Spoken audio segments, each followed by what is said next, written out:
Entonces, ya para terminar la predestinación y nuestra libertad, mis hermanos. ¿Por qué toco este punto, mis hermanos? Como ya hemos visto anteriormente, el hombre es libre solamente en una dirección. Todos nosotros, mis hermanos, sentimos que tomamos decisiones libres, sí, porque estamos debajo del sol, debajo de la tierra, ¿verdad? Aquí estamos en el tiempo. Y todos nosotros sentimos que tomamos decisiones libres. ¿Por qué? Porque hacemos lo que queremos, ¿verdad? Toda decisión que hacemos, mis hermanos, está basada en un deseo previo, como ya lo hemos visto. Sí, todo está basado en un deseo previo, que a su vez sí es influido por mis creencias, mi moral, mi lugar de... Puede ser influido por muchas cosas, ¿verdad? Pero al final, cuando estamos en el supermercado, cuando estamos comprando la ropa, cuando estamos eligiendo una comida que comer, siempre está basado en deseos previos. Nunca elegimos nomás porque sí. Siempre hay deseos. Entonces, el hombre es libre de hacer lo que quiere.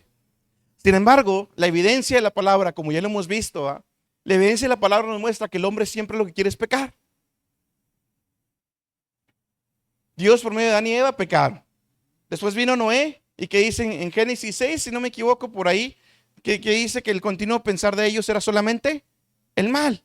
Y por eso Dios mandó el diluvio y solo Noé y su familia fueron salvos.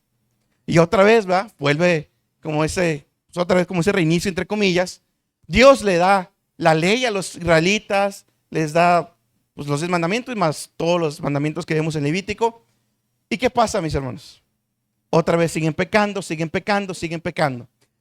A pesar de que vemos en la Biblia, mis hermanos, y vamos a hacer unos textos que veremos previamente en el próximo culto, a pesar de que dice la Biblia que, o Dios le está diciendo a los israelitas, elijan, pues sí, pero aunque elijan bien entre comillas, algunas veces, siempre el resultado es el mismo. Siempre terminan en pecado, desobedeciendo a Dios. Siempre. Y lo mismo podemos decir de nosotros mismos, mis hermanos. Antes de venir a Cristo, antes de tener una relación con Él y estar reconciliados con Dios, nuestra vida antigua era desobedecer los mandamientos. Podríamos haber sido muy morales, podríamos haber sido muy buenos ciudadanos, pero la realidad es que nuestro pensamiento o en alguna que otra acción pecamos contra la ley de Dios. Jesús dijo que con que solo lo pensares ya estás cometiendo adulterio, cometiendo asesinato. Con solo el pensamiento. Entonces todos somos pecadores, como termina y concluye Pablo en su libro de Romanos 3 en adelante. No hay justo ninguno, no hay quien busque a Dios, todos pecadores, todos son injustos. No hay ninguno con temor de Dios en sus ojos. Entonces, cuando hablamos de la predestinación, veíamos que Dios llega y lo veíamos como una intervención directa de Dios en el hombre. ¿Por qué? Porque el hombre por sí mismo nunca va a querer. Y no hay de otra manera más que Dios intervenga directamente en el corazón del hombre. Ahora, si Dios interviene de manera directa, mis hermanos, entonces la pregunta es, ¿somos forzados a tomar una decisión que Dios determinó desde antes de la fundación del mundo? Porque en sí, mis hermanos, cuando Dios llega y actúa, si Dios no llega y actúa, no queremos a Dios. Pero cuando Dios llega y actúa, pues nos salva y ahora sí lo queremos. Pero la pregunta es si somos forzados en contra de nuestra voluntad. La pregunta es si terminamos siendo no más que una marioneta de Dios. ¿Significa esto que Dios es quien cree por medio de nosotros? La respuesta es que no, mis hermanos. ¿Cómo lo explicamos entonces? Recordemos, mis hermanos, que el llamado interno de Dios, donde Dios obra en el corazón del hombre, lo transforma. O en otras palabras, como Jesús se lo dijo a Nicodemo en Juan 3, te es necesario nacer de nuevo. Te es necesario nacer de nuevo. Ahora, por gracia, mis hermanos, tenemos la capacidad de elegir a Cristo.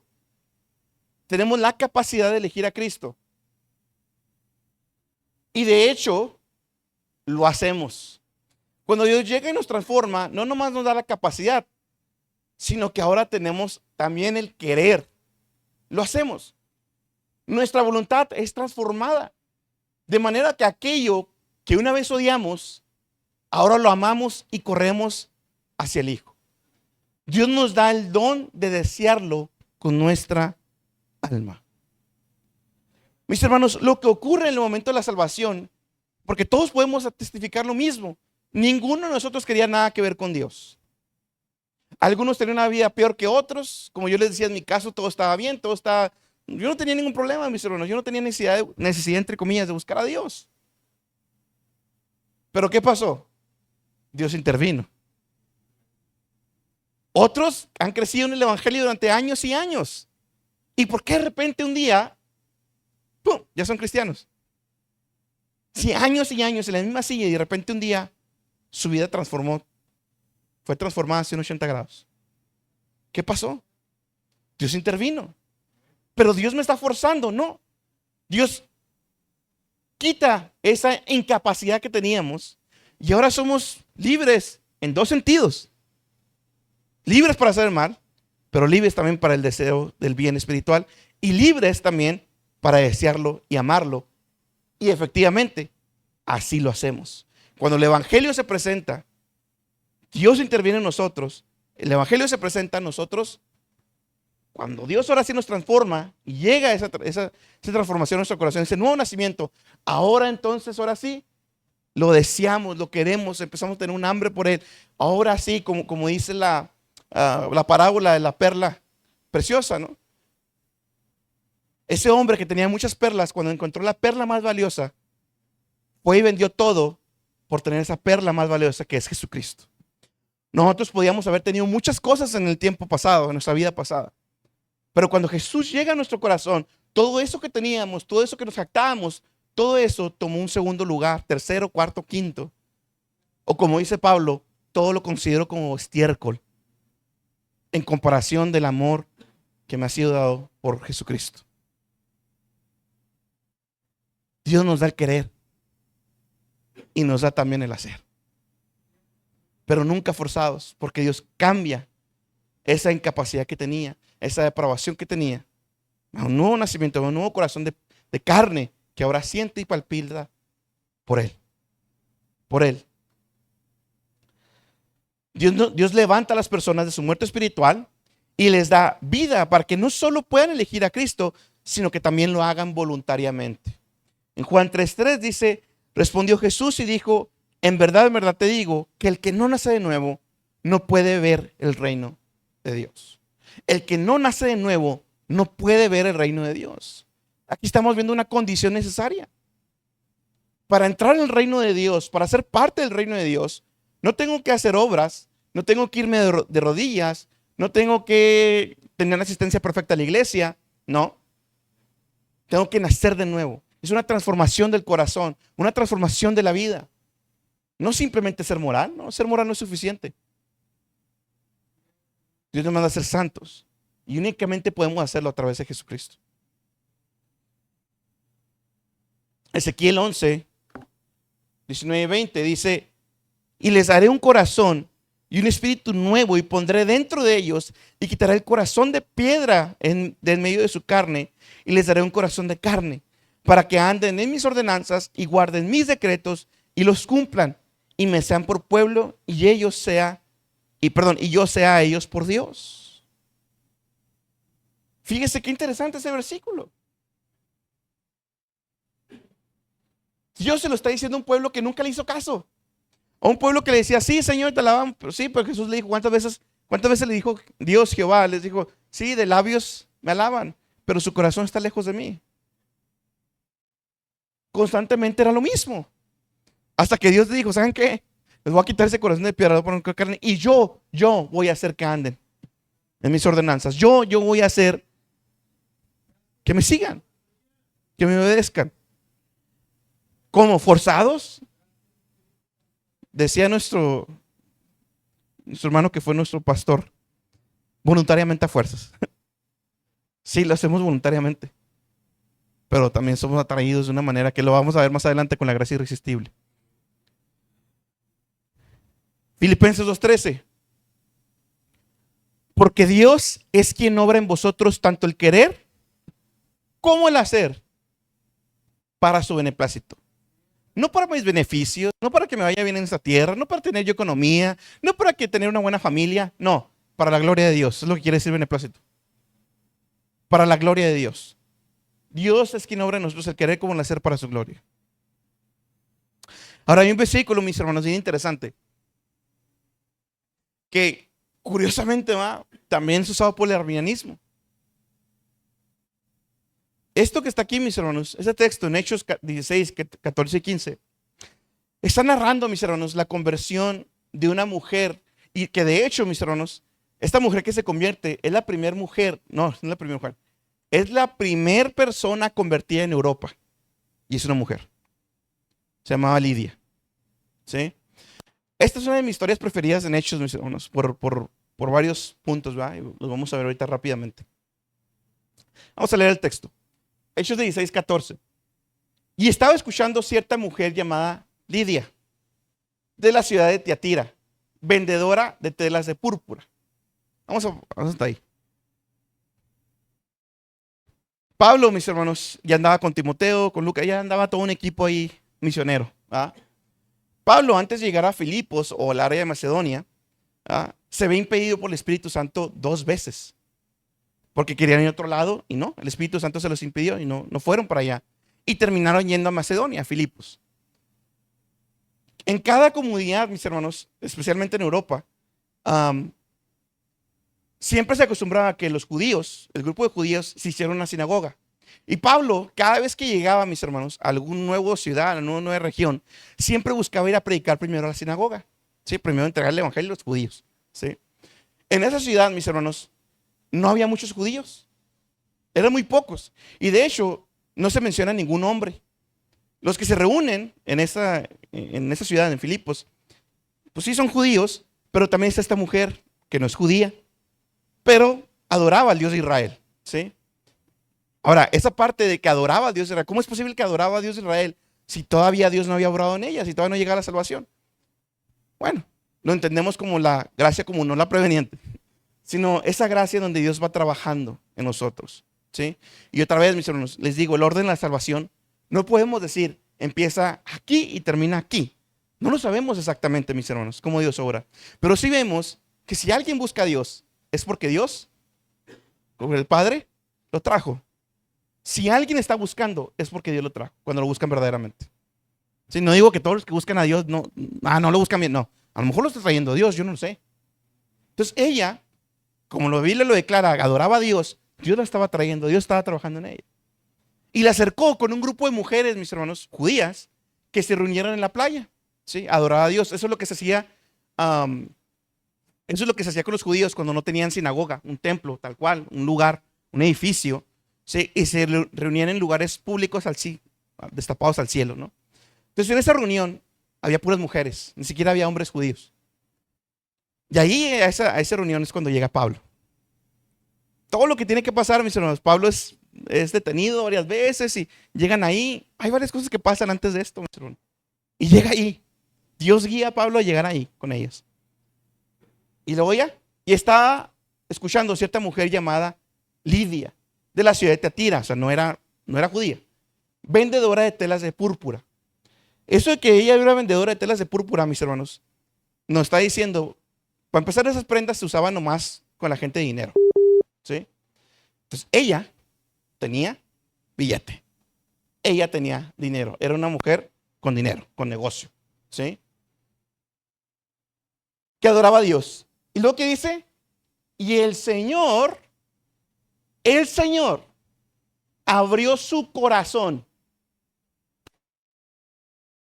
para que recibiera lo que Pablo decía. Yo escuchaba a un arminiano defendiendo este versículo, y yo le he de decir que, al menos lo que yo estudio hasta ahorita, es de los versículos que más batallan para defender. Este vi que no, como que no pudo. O sea, no me convenció nada de lo que dijo. Otros argumentos sí me hacen pensarla, pero no, dije, no, es que no hay manera. Dios abre su corazón. Si no lo abre, ella no atiende lo que Pablo decía. Ahora, no nomás se lo abrió como para que prestara atención. No. ¿Qué pasa después? 15. Cuando ella y su familia se bautizaron, Dios abrió su corazón, ¿para qué? Para que fuese salva. Si Dios no obra en ella primero, ella no es salva. Dios tiene que obrar en nuestro corazón, aunque seamos muy morales, aunque hayamos sido muy morales y no hagamos nada, no tengamos una vida ejemplar socialmente, no es suficiente delante de Dios. Somos pecadores todos nosotros. Podrida llaga, dice Isaías. Necesitamos la intervención de Dios que transforme nuestro corazón. ¿Y qué pasa? Perdón. El Señor abrió su corazón y fue salva. Primero, por un lado, mis hermanos, como le decía, vemos la preordenación de los medios. Pablo fue detenido varias veces hasta llegar ahí. Ahora, note algo, mis hermanos. Aquí es donde le decía que me voy a desviar un poquito. Note algo, hermanos. La bendición a ella no llegó en su casa. No llegando ella estando vendiendo. No llegó en ella estando trabajando, estando con su familia. ¿Dónde llegó? En la congregación. En la congregación. No afuera. No afuera. Mis hermanos, la Biblia, y sobre todo lo que es Hechos en adelante, algunas veces nos habla de manera directa acerca de que pues, debemos de reunirnos. ¿Sí? Pero en mi gusto, y con lo que yo he visto, la Biblia habla más veces de manera indirecta de que tenemos que congregarnos. Y esto es un ejemplo de una manera indirecta en que la Biblia lo habla. La bendición llega cuando estamos congregándonos en un templo, en la iglesia, estando en la presencia de los demás santos. Ahí fue guiado Pablo a que fuera a predicar y ella fue salva. No fue afuera. ¿Podía pasar afuera? Sí, también podía pasar afuera. Dios no se limita a una congregación. Pero aquí el punto y lo que está pasando con ella es que fue bendecida adentro, en la congregación. Y a veces nosotros queremos salir a buscar por todos lados, mis hermanos. Mis hermanos, esté pasando por lo que esté pasando. El consuelo, la bendición, la mano de Dios está aquí, no allá afuera. Y no le estoy diciendo, mis hermanos, no le estoy diciendo, ¿sí? Porque usted me ve, mis hermanos, y me vio ahora cuando pasó lo de nuestra hermana Luz María. No estuve viniendo a la iglesia, mis hermanos, por un rato. Sí, hay que estar ahí también. Y estamos orando y por eso le mando las peticiones de oración. Pero después, aquí estoy. Y mi esposa también. Allá paso. No nos vamos, mis hermanos, no nos desaparecemos hasta que Dios sea. Y a veces nos arregla y todavía nos aparecen. No, mis hermanos, la bendición está aquí. En el templo. En la congregación de los santos. Propiamente, mejor dicho, en la congregación de los santos. No allá afuera, mis hermanos. Eso es una. Número dos. Bueno, ya les hablé que Dios estaba hablando en ella. Dios abrió su corazón y después llegó la salvación. Dios nos cambia y ahora voluntariamente, fíjese qué interesante cómo lo escribe la Biblia. El Señor abrió su corazón para que recibiera lo que Pablo decía. No está hablando de una voluntad, lo recibió ella, o sea, de su voluntad. No nos habla de que esté forzado o algo por el estilo. Ahora deseamos obedecer. Una vez que Dios nos transforma, ¿qué es lo que deseamos? Obedecer. ¿Y qué hicieron ellas? Se bautizaron. Obedecieron. Rápido. Se bautizaron. Se bautizaron. Si decimos tener una relación con Dios, tiene que estar marcado por obediencia. No perfecta, pero sí un esfuerzo en obediencia. Un esfuerzo en obediencia. Número 3. En ella, de manera inmediata. Fíjense lo que estoy diciendo, ¿eh? De manera inmediata. No nomás le surgió un amor por Dios, sino que también le surgió un amor por los hermanos. Fíjense lo que dice. Cuando ella y su familia se bautizaron, nos rogó diciendo: si juzgáis que soy fiel al Señor, venid a mi casa y quedaos en ella, y nos persuadió a ir. Esta mujer, mis hermanos, invitó a todo el equipo misionero a que se quedaran en su casa. Si usted ha visto imágenes, mis hermanos, de las casas en aquel tiempo, podrá darse cuenta que son muy parecidas a las de ahorita. También chiquitas, ¿sí? Para que ella invitara a todos, era una mujer con dinero. y con casa grande. Ahora, ella, mis hermanos, su historia no termina ahí. Ella fue la principal patrocinadora, por llamarla de alguna manera, del ministerio de Pablo. La principal, mis hermanos. Eso se va por la historia de la iglesia. La principal. ¿Cuál es mi punto, mis hermanos? Ella mostró frutos rápido. Puso lo que tenía, lo que ella tenía, lo que Dios le había dado de ella, que en este caso Dios la bendició con dinero. Ahí está. Ese es su caso, ¿eh? No le va a pedir dinero. Ese es su caso.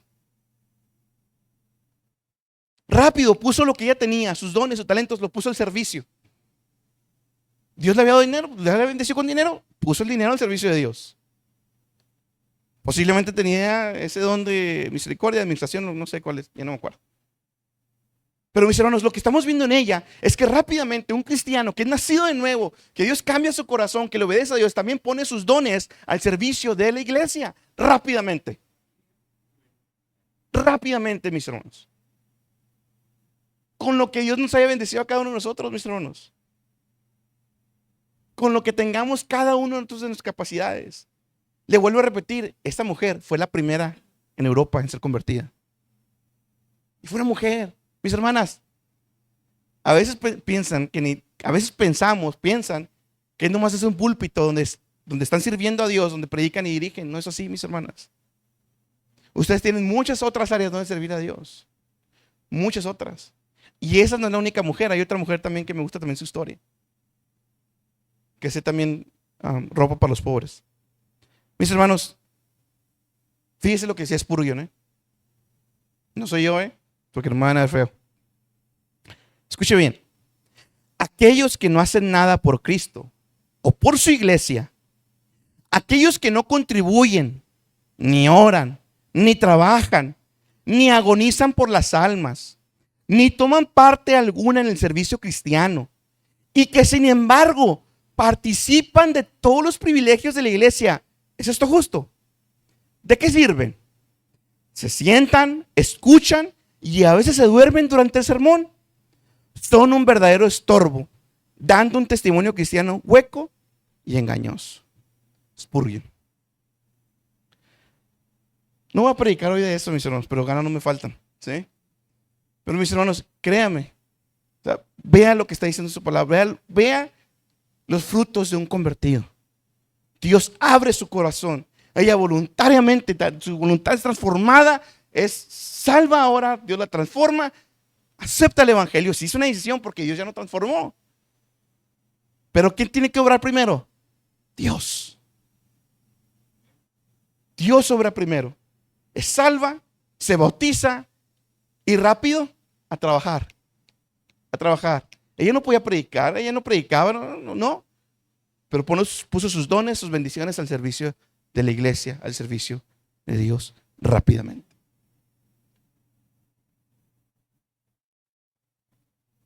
Siguiente punto. Y aquí llegamos a una pregunta importante, mis hermanos.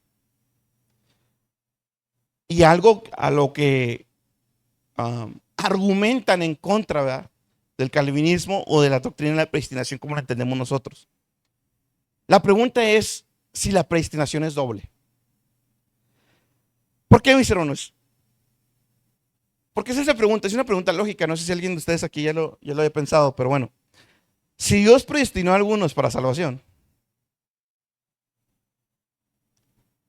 ¿a los otros qué? ¿También los predestinó? Una cosa, mis hermanos, es contemplar el plan glorioso para los elegidos. Una cosa es ver a Jacob. Qué bonito, Dios lo amó. Pero Dios dice que a Esaú aborreció. ¿Qué de él? ¿Qué de los que no son elegidos, hermano?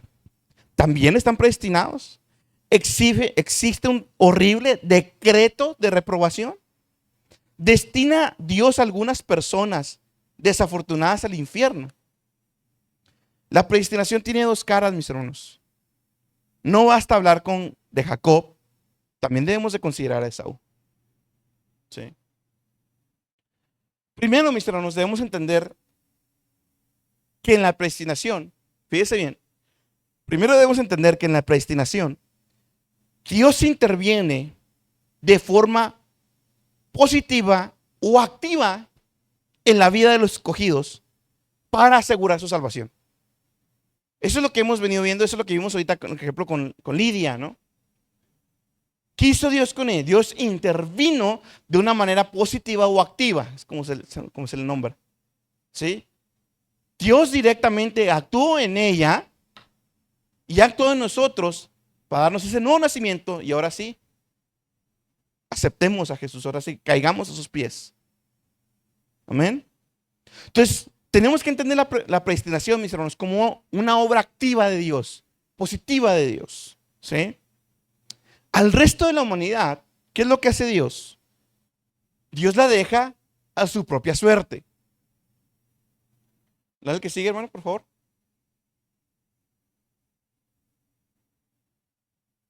Fíjese bien. No genera, esto es bien importante, no es que Dios genere incredulidad en sus corazones. No, no, no. Sino que esa incredulidad ya está presente. Es lo que llamamos la depravación total. Todos nosotros estamos ya corrompidos. Dios no nos obliga a pecar, Santiago lo dice. Sino que pecan por decisión propia. Todos nosotros pecamos por decisión propia. El hombre hace lo que quiere. Y reciben las consecuencias de su pecado, o sea, la justicia de Dios y el castigo eterno. A eso le llamamos reprobación. Reprobación. ¿Sí? Eso es bien importante. A eso le llamamos reprobación. Los que han estado reprobados simplemente son dejados por Dios. Dios simplemente los deja a que hagan ellos lo que quieran. ¿Y qué quieren? El pecado. ¿Y la consecuencia del pecado? La justicia de Dios y el infierno eterno. Dios los deja. ¿Es injusto? No. Otra vez es la misma pregunta que Pablo responde en Romanos 9. No. ¿Por qué? Porque están haciendo lo que quieren. Algo que quieres.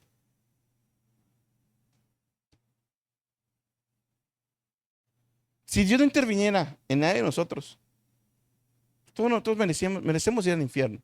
Y eso es lo que batallan otros en entender. La humanidad, todos, no me interesas de dónde son ni cuánto dinero tienen. Todos merecemos el infierno y el castigo de Dios. Todos. Que Dios tenga la misericordia de salvar a algunos, eso es punto y aparte. Dios no está siendo injusto. Dios está siendo misericordioso y la misericordia la efectúa como Él quiere y cuando Él quiere. Ahora, escuche, que no lo tengo ahí, pero escuche esta definición de Louis Berkhoff. Dice, se puede definir como el decreto divino por el cual Dios ha determinado no incluir a cierto número de personas por medio de la operación de su gracia especial y castigarlos por sus pecados, a fin de manifestar su justicia. Entonces podemos entender que Dios excluye a algunos seres humanos de la dádiva de gracia regeneradora y salvadora y los destina a la deshonra y a la ira de Dios por sus pecados. ¿Sí? Juan 3:18. Fíjense lo que dice Jesús. El que cree en Él no es condenado. Pero el que no cree ya ha sido tiempo pasado. No ya será, no ya es. Ya ha sido. Ya ha sido condenado. Porque no ha creído en el nombre del unigénito Hijo de Dios. Dios nos condena. Jesús no vino a condenar a nadie. Jesús no vino a mandar al infierno a nadie. A nadie. ¿Por qué? Porque todos nosotros ya estamos condenados por nuestros propios pecados. No tiene que venir Jesús a hacerlo. Nosotros lo hicimos solitos. Nosotros lo hicimos solitos. No importa la vida moral que hayas llevado. Somos pecadores. El puro pensamiento tenemos. Con el puro pensamiento. Romanos 11:7. Entonces, ¿qué?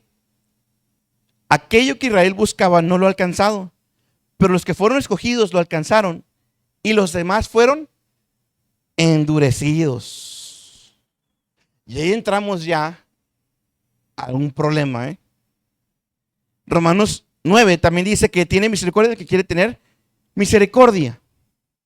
Y en Romanos 9 es cuando Pablo utiliza el ejemplo de Faraón, ¿verdad? Donde dice que Jehová endureció el corazón de Faraón en Éxodo 10:20. Tenemos ese versículo, mis hermanos. Jehová endureció. ¿Quién endureció? Jehová, el corazón del Faraón. ¿Sí? Nomás tenemos dos opciones. Nomás hay dos, hermanos. O Dios endureció de manera activa el corazón de Faraón, o fue un endurecimiento pasivo, que son dos cosas diferentes. Veamos que la predestinación Dios obra de manera ¿qué? Activa, ¿sí? O positiva.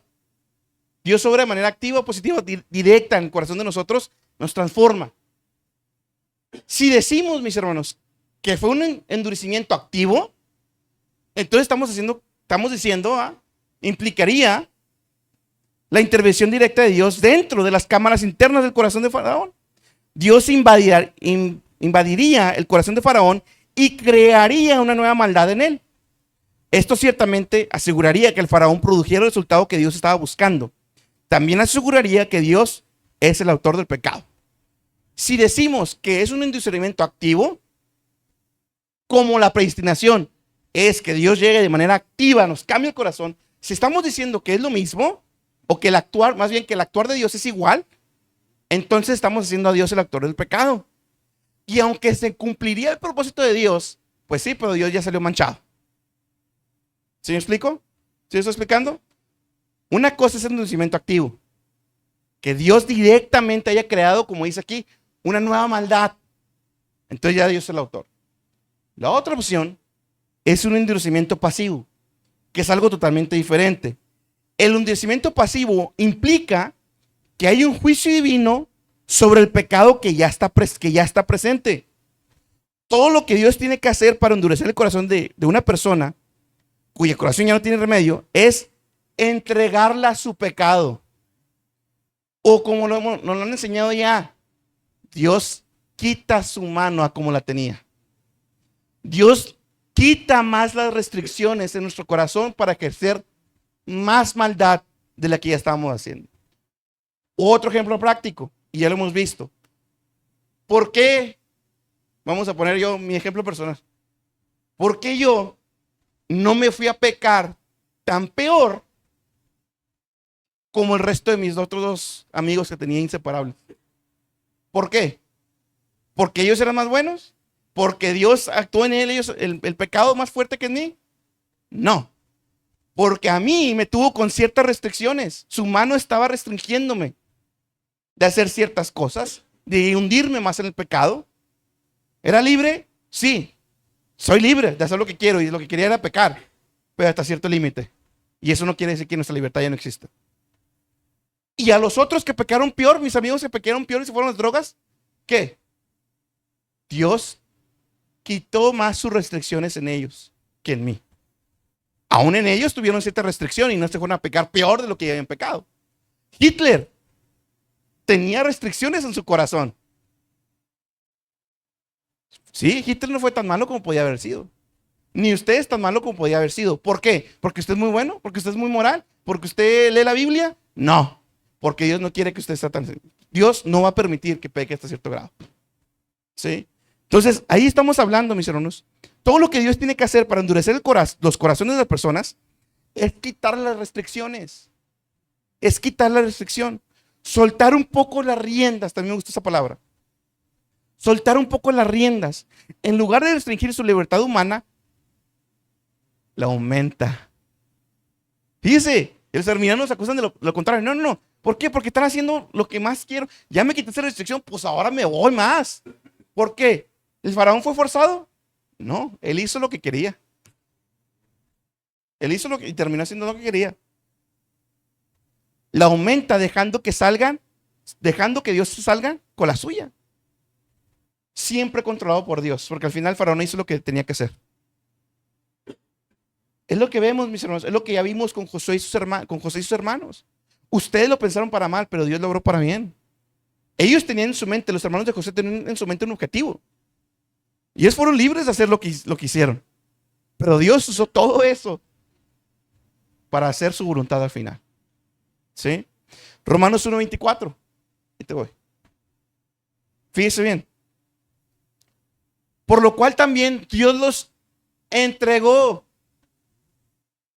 a inmundicia en las concupiscencias de sus corazones. De suerte se contaminaron sus cuerpos entre sí mismos. Y si usted sigue leyendo, Pablo está hablando de todas las perversiones al que el ser humano ya habla de homosexualismo, habla un chorro de cosas ahí. ¿Y qué dice?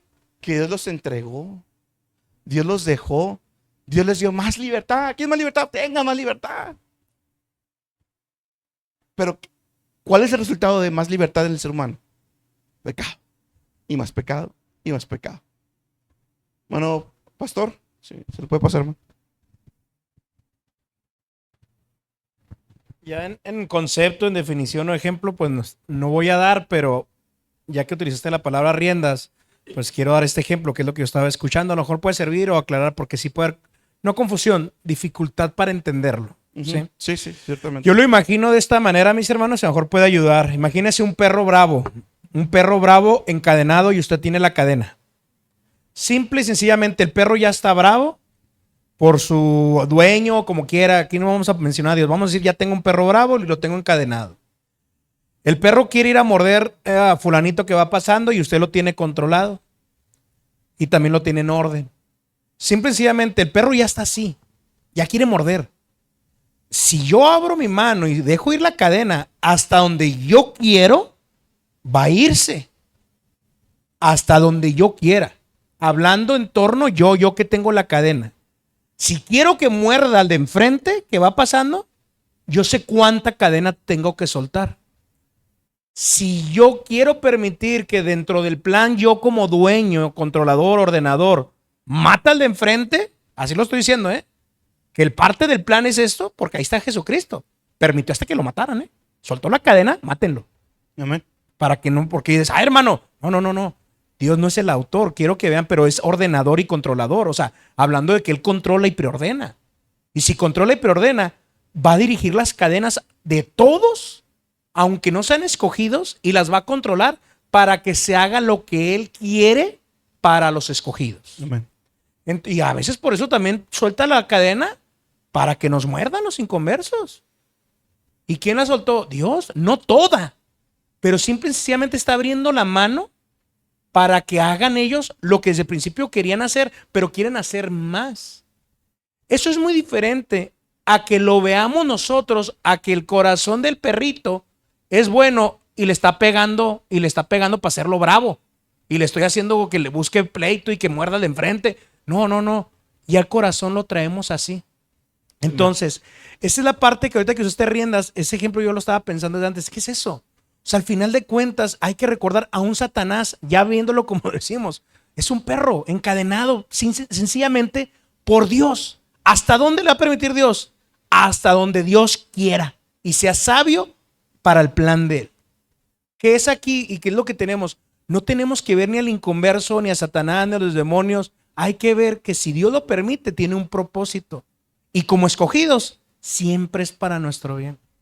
Eso es, aunque siento que me está mordiendo, siento que esta enfermedad, siento que esta tristeza.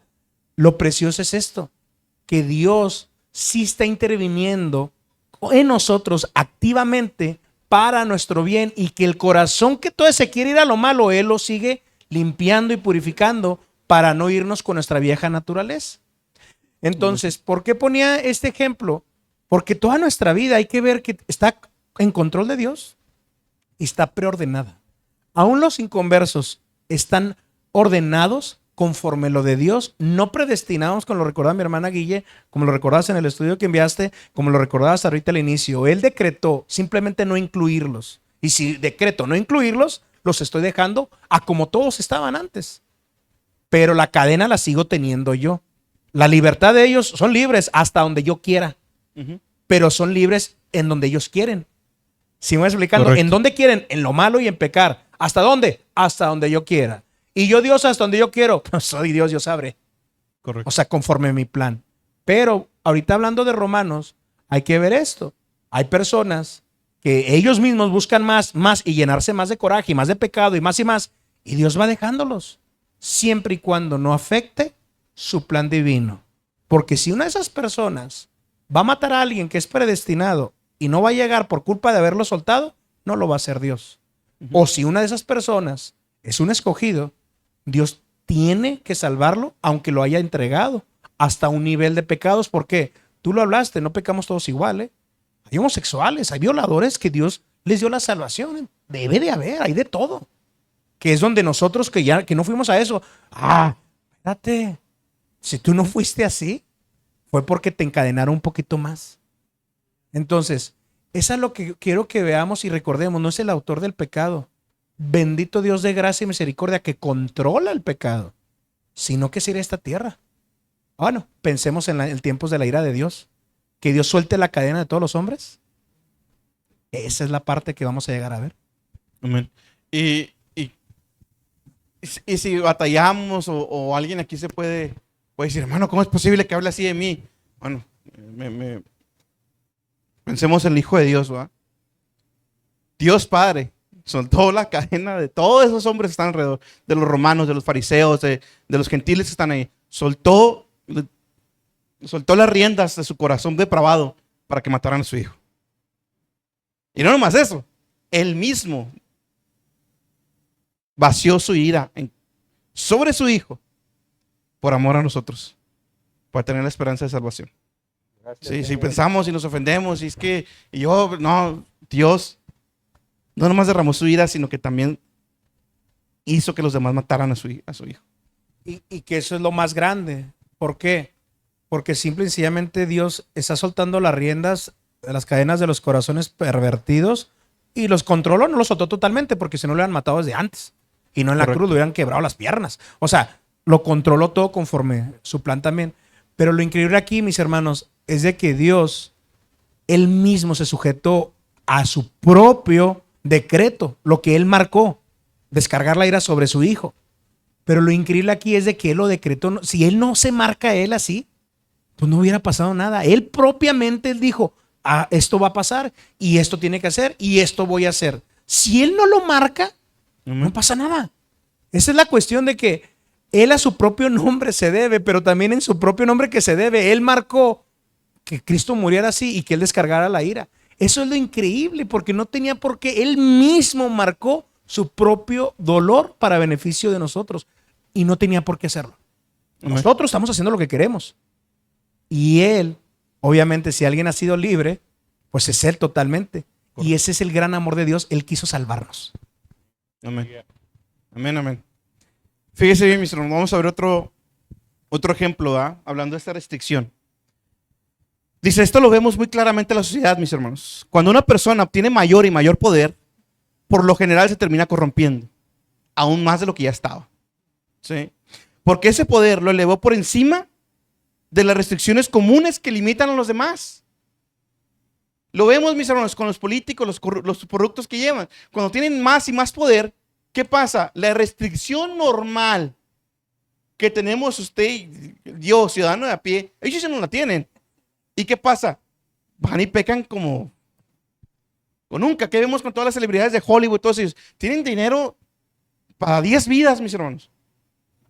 Tienen todo el poder, tienen todo, no hay restricción de nada. Pueden cumplir todo lo que piensan, los pensamientos más tontos y sucios que lo pueden cumplir así. Ellos no tienen restricción. ¿Y qué pasa? ¿Qué ha evidenciado? ¿Qué ha pasado? ¿Dónde está la lista de Epstein? ¿Dónde está la lista de Didi? No va a aparecer, hermanos. ¿Por qué? Porque todo el marranero que está ahí arriba. Cuando nos quitan la restricción, cuando nosotros nos quitan ciertas restricciones, mis hermanos, hablando de temporal aquí debajo del sol, mis hermanos, ahí sale el verdadero cobre, que no puede salir porque estoy limitado. Por eso, mis hermanos, a veces un cristiano cambia cuando llega el dinero o cuando llega la bendición. ¿Cierto? Ayúdanos. Cuando me llega eso que yo quería, ya no tengo la restricción, ya no tengo la necesidad y ahora sí hago lo que realmente quería desde el principio. Nada más que tenía una restricción. Piensen en eso, hermanos. Muy temprano en la vida, mis hermanos, aprendemos a restringir nuestra agresividad hacia los más grandes que nosotros. ¿Por qué restringimos mi agresividad que está más grande al niño más alto del salón? Yo sé que me va a ir mal. ¿Sí? Tendemos a entrar en conflictos de manera selectiva. Por discreción, tiende a ocupar el lugar de valor cuando nuestros adversarios son más poderosos que nosotros. Claro que sí. Dios usa las inclinaciones e intenciones malvadas de los hombres caídos para cumplir sus propios propósitos redentores. Fíjese lo que voy a decir, ¿eh? Sin Judas no hay cruz. Así se lo digo. Tenía que cumplirse. Sin cruz no hay redención. Pero ese no fue un caso en que Dios forzó a un hombre a cometer la maldad. No. Dios soltó la rienda del corazón de Judas hasta cierto punto. Más bien es un caso glorioso del triunfo redentor de Dios sobre el mal. Los malos deseos del corazón de los seres humanos no pueden frustrar la soberanía de Dios. De hecho, están sujetos a ella. Es lo que su hermano ilustraba con Dios siempre teniendo las riendas en sus manos. Mis hermanos, así es como debemos entender. ¿Es doble la predestinación? No. No. Dios, mis hermanos, les otorga misericordia a los escogidos, obrando fe en sus corazones. Dios le da justicia a los réprobos, dejándolos a sus propios deseos. Aquí no hay simetría. Fíjese bien, no hay simetría. Algo simétrico es que está igual de ambos lados. ¿Sí? Un grupo recibe misericordia y el otro grupo recibe justicia. Ninguno de los dos es víctima de injusticia. Nadie puede alegar que hay injusticia en Dios. Nadie puede alegar que hay injusticia en Dios.